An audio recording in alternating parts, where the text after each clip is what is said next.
National education policy 2020 అమలుకు తెలంగాణ రాష్ట్ర ప్రభుత్వం సీరియస్గా కసరత్తు ప్రారంభించింది. ఈ పాలసీలోని కొన్ని ముఖ్య అంశాలపైన అమలు చేయాలని గట్టిగా నిర్ణయం తీసుకుంది. మరి వచ్చే ఏడాది 2025 విద్యా సంవత్సరం నుంచే ఇంటర్ విధానం తీసివేయాలని దాదాపు డిసైడ్ చేసిందట.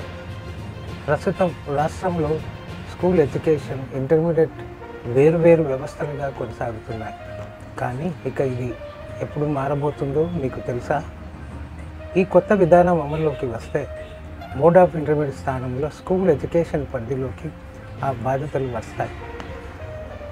ఇది ఎంత సంచలనమో అర్థమవుతుంది. పర్యవేక్షణ సులభం అవుతుందట. అంతేకాదు, సర్కార్ ఖర్చు కూడా తగ్గిపోతుందా? ఇది నిజమేనా? మరోవైపు కార్పొరేట్ కాలేజీలు చేసే దోపిడీకి చెక్ పడే అవకాశం ఉందట. ఇది నిజంగా చక్కని పరిణామం అయితే ఎక్కడ అవరోధాలు ఉండవేమో.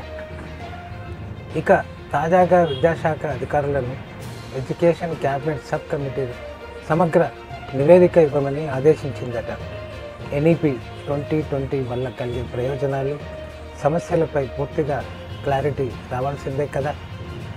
కేంద్రం 2020లో తీసుకువచ్చిన నూతన జాతీయ విద్యా విధానం పలు రాష్ట్రాల్లో ఇప్పటికే అమలవుతుందనే విషయం తెలిసిందే.